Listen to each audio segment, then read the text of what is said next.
जय एवरीवन, स्वागत है आपका वी नेशन ट्रिपल वन के एक नए एपिसोड में जो आपके लिए लेकर आते हैं इंडियन डिफेंस की प्रमुख अपडेट्स को। सबसे पहले तो चैनल को सब्सक्राइब करना मत भूलिएगा। इस वीडियो में हम पहले बात करने वाले हैं इंडियन आर्मी के बारे में। इंडियन आर्मी एक AI based fire assistance system विकसित करना चाहती है जो असॉल्ट राइफल्स में लगाया जाएगा।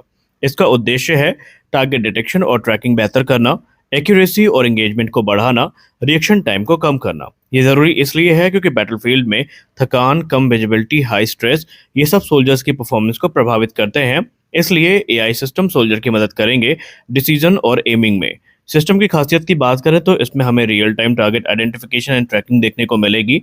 डे एंड नाइट ऑपरेशन इससे काफ़ी आसान हो जाएंगे। मूविंग और स्टैटिक टारगेट दोनों पर ये काम करेगा। एग्जिस्टिंग राइफल के साथ ये कंपैटिबल होगा। इसमें कोई मेजर हमें चेंज करने नहीं पड़ेंगे। एडवांस फीचर्स की बात करें तो सिस्टम ध्यान रखेगा ब्रीदिंग पैटर्न्स को, रिकॉयल को, बॉडी मूवमेंट को और फटिक को। इससे एम स्टेबलाइजेशन होगा, शॉट कंसिस्टेंसी बढ़ेगी, सोल्जर्स पर मेंटल और फिजिकल लोड कम होगा। इंडियन एयरफोर्स इस समय अपने मॉडर्नाइजेशन एफर्ट को लेकर काफी तेज देखने को मिली है और इसी बीच इंडियन एयरफोर्स का एक नया प्लान सामने आया है जहां पर वो हर फाइटर स्क्वाड्रन में घातक यूकैप शामिल करने की तैयारी में है। इनका मुख्य role deep strike mission, suppression of enemy air defence और डेड मिशन जो है उनको एग्जीक्यूट करना होगा। ऑपरेशनल रोल की बात करें तो स्टेल्थ यूकैप दुश्मन के हैविली डिफेंडेड इलाके में घुस सकते हैं। हाई रिस्क मिशन ये एग्जीक्यूट करेंगे, इससे पायलट की सुरक्षा बढ़ेगी और प्रिसीजन गाइडेड हथियार ले जाने की क्षमता इनके पास होगी। यहाँ पर मैन अनमैन टीमिंग को काफी प्राथमिकता इंडियन एयरफोर्स की तरफ से दी जा रही है, जहाँ पर नए फाइटर्स जैसे कि तेजस मार्क टू और एमका के साथ ये मिलकर काम करेंगे और यूकैप को एक फोर्स मल्टीप्लायर के तौर पर देखा जा रहा है। पुराने एयरक्राफ्ट भी इसे ग्राउंड कंट्रोल के जरिए इस्तेमाल कर पाएंगे। आपको बता दें कि इस समय भारतीय वायुसेना फ्यूचर वॉरफेयर को देखकर अपना कदम बढ़ा रही है, जहां पर ये जो विमान होंगे ये फुली ऑटोनोमस और सेमी ऑटोनोमस मोड में ऑपरेट कर सकेंगे, फॉरवर्ड एयर बेसिस से डिप्लॉय हो सकेंगे और अलग अलग स्क्वाड्रन में इनका फ्लेक्सिबल यूज होगा। भारतीय वायुसेना अपने ऑपरेशनल प्रिपेयरनेस को तैयार रखने का हर संभव प्रयास कर रही है और इसी बीच में इंडियन एयरफोर्स ने उत्तर प्रदेश के सुल्तानपुर में जो पूर्वांचल एक्सप्रेसवे है यहाँ पर 2 दिन का एक बड़ा अभ्यास किया है। इस अभ्यास का उद्देश्य था कि हाईवे को आपातकाल में रनवे की तरह इस्तेमाल किया जा सके। इस युद्ध अभ्यास की बात करें तो इसमें फाइटर जेट जैसे कि जैगुआर, सुखोई 30 MKI ने टच एंड गो लैंडिंग करी। हवा में कोऑर्डिनेटेड मनूवर्स भी किए गए। B-17 हेलीकॉप्टर से सैनिक भी उतरे और ग्राउंड ऑपरेशन किया। एयरबस C-295 ट्रांसपोर्ट एयरक्राफ्ट ने भी अपनी जो सफल लैंडिंग है वो करी है। इसके अलावा AN-32 जैसे जो विमान है वो भी हमें देखने को मिले हैं। अभ्यास का मकसद था युद्ध या आपात स्थिति में सड़कों को वैकल्पिक एयर स्ट्रिप बनाना, तेजी से तैनाती करना और लॉजिस्टिक को मजबूत करना।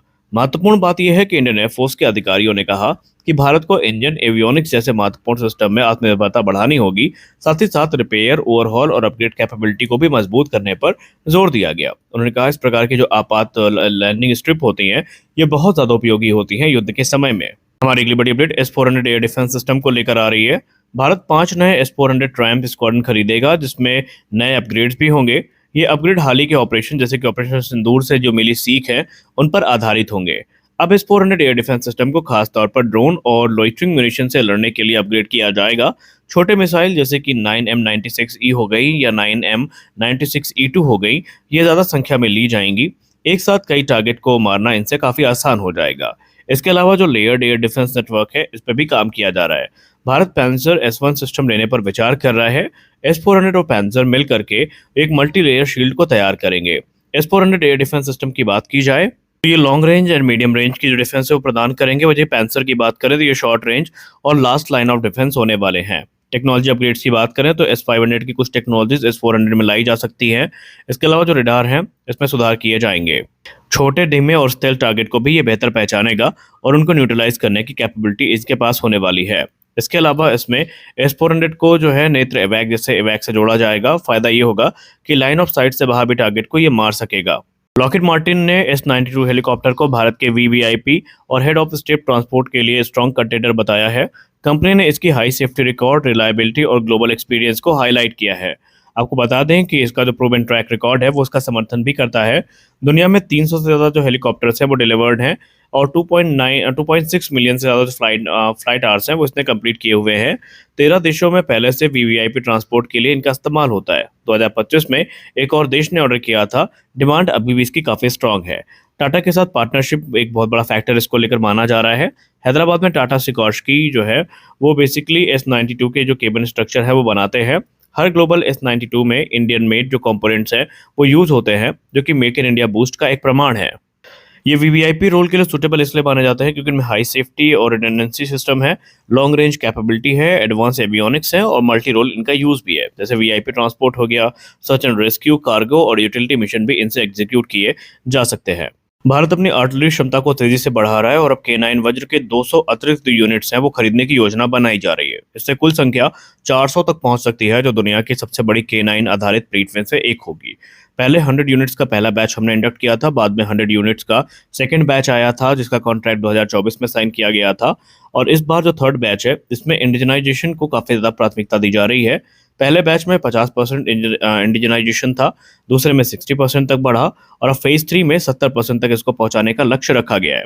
इसका मकसद है ज़्यादा भारतीय कंपनियों की भागीदारी, कम विदेशी निर्भरता और आत्मनिर्भर भारत को मजबूत सपोर्ट। K9 वज्र की बात करें तो शुरुआत में ये सिस्टम रेगिस्तान में डिप्लॉय करने के लिए लाया गया था और डिज़ाइन किया गया था, लेकिन अब इसे अपग्रेड करके लद्दाख और सिक्किम जैसे जो हाई एल्टीट्यूड क्षेत्र हैं उनके लिए तैयार किया जा रहा है।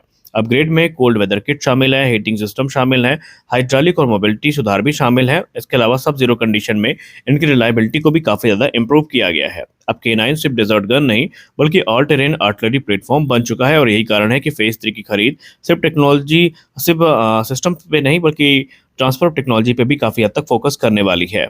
अगली बड़ी अपडेट रूस को लेकर के है। रूस ने Su-57 का ट्विन सीटर वर्जन ऑफर कर दिया है, लेकिन इस बार सिर्फ फाइटर जेट नहीं बल्कि 5th से 6th जनरेशन फाइटर के बीच में जो ब्रिज प्लेटफॉर्म है इसके तौर पर इसको ऑफर किया गया है। रूस ने ये कहा कि हम भारत को एक ऐसा विमान देना चाहते हैं जो आने वाले भविष्य में भारत की काफ़ी मदद करे और ये विमान ड्रोन के साथ मिलकर काम करेगा। उन्होंने ये भी कहा कि एक Su-57 4 से 8 जो ड्रोन्स हैं उनको ऑपरेट कर सकता है और ये drone strike, reconnaissance, air defence और दूसरे जो मिशन है वो एग्जीक्यूट कर सकते हैं। इसके अलावा उन्होंने ये भी कहा कि हम भारत को एक पूरी की पूरी छूट दे रहे हैं, भारत जो चाहता है हम यहाँ पर वो सुविधा देने के लिए तैयार है। उन्होंने कहा कि कीमत की जहाँ तक बात रही तो ये दूसरे 4.5 एडवांस जनरेशन जो एयरक्राफ्ट हैं उनसे भी सस्ता भारत को पड़ सकता है। अब अगर इंडिया स्पेसिफिक बेनिफिट्स की बात करें तो इंडियन ड्रोन्स और वेपन इंटीग्रेशन की अनुमति है, ओपन आर्किटेक्चर सिस्टम है, टेक्नोलॉजी ट्रांसफर और भारत में प्रोडक्शन का ऑफर भी इसको लेकर अभी बना हुआ है। उन्होंने कहा कि भारत से ऑर्डर मिलते ही कुछ विमान तत्काल भारत को डिलीवर किए जा सकते हैं जो कि रूस में बनेंगे और बाकी विमानों का निर्माण भारत में ही किया जाएगा। और उन्होंने आने वाले भविष्य में AL-51 F1 इंजन अपग्रेड की संभावनाओं पे भी हरी झंडी लगा दी है। यानी कि अब ये भारत के ऊपर है कि भारत इस पर डिसीजन कब लेता है। देखते हैं कि जो र्यूमर्स चल रही हैं क्या वो सच है, जहां पर डील के फाइनल होने की बातें की जा रही हैं। अगर वो सच है तो भारत एक शॉर्ट टर्म प्लान के अंतर्गत इनको इंडक्ट कर सकता है और जब तक AMCA नहीं आ जाता ये भारत के प्राइमरी FJFA हमें बनते दिखाई पड़ेंगे। अब इसमें अभी जो फाइनल कंफर्मेशन है उसका वेट है, जो कि संभावित है कि डिफेंस मिनिस्ट्री की तरफ से ही आएगी। राफेल F5 को लेकर के अब धीरे धीरे बादल छुटने शुरू हुए हैं, जहां पर फ्रांस ने कहा कि राफेल F5 भारत के लिए एक बड़ा अपग्रेड बनकर आएगा, जहां पर यह विमान अपने साथ 4 की जगह 6 मीटियोर मिसाइल्स को कैरी कर सकता है। यानी कि दुश्मन को दूर से मारने की क्षमता और ज़्यादा इसमें बेहतर होगी। पहले समस्या ये थी कि 6 मिसाइल लगाने से एयरक्राफ्ट का वजन ज़्यादा बढ़ जाता था, उसमें ड्रैग काफ़ी होता था और रेंज कम होती थी, फ्यूल एफिशिएंसी घटती थी और स्पीड और मनोवरेबिलिटी पे भी असर देखने को मिलता था। इसीलिए जो पहले 6 मिसाइल वाला कॉन्फ़िगरेशन था वो संभव होते हुए भी इस्तेमाल नहीं किया जाता था। लेकिन उसका नया समाधान M88 T-Rex इंजन के तौर पर सामने आया है। यह ज़्यादा पावरफुल इंजन है जिसे ज़्यादा थ्रस्ट मिलती है, बेहतर थर्मल एफिशिएंसी और भारी लोड होने पर भी प्रदर्शन इसका अच्छा बना रहेगा। इसीलिए 6 मीटियोर मिसाइल को कैरी करने की जो कैपेबिलिटी है इस विमान में होगी। फ्रांस ने ये भी कहा कि 6 मिसाइल का ये जो सच है इसका बहुत सारा फायदा भारत को मिलेगा, जहां पर राफेल ज़्यादा टारगेट्स को एंगेज कर सकता है और ये विमान हमें 2030 के दशक में भारतीय वायुसेना का हिस्सा बनते दिखाई भी पड़ेंगे। इसके अलावा वो इंडिया स्पेसिफिक एनहांसमेंट करने के लिए भी इसमें तैयार है। लेकिन मेन मामला जो है वो हमने दोपहर की वीडियो में डिस्कस किया। भारत ने क्लियर कर दिया है कि डील आगे तब भी बढ़ेगी जब ICD मिलेगा। बिना ICD के कोई भी डील इस समय होती नजर नहीं आ रही है। तो इस वीडियो में बस इतना ही। मिलते हैं अगले वीडियो में कुछ और अपडेट्स के साथ। तब तक के लिए जय हिंद।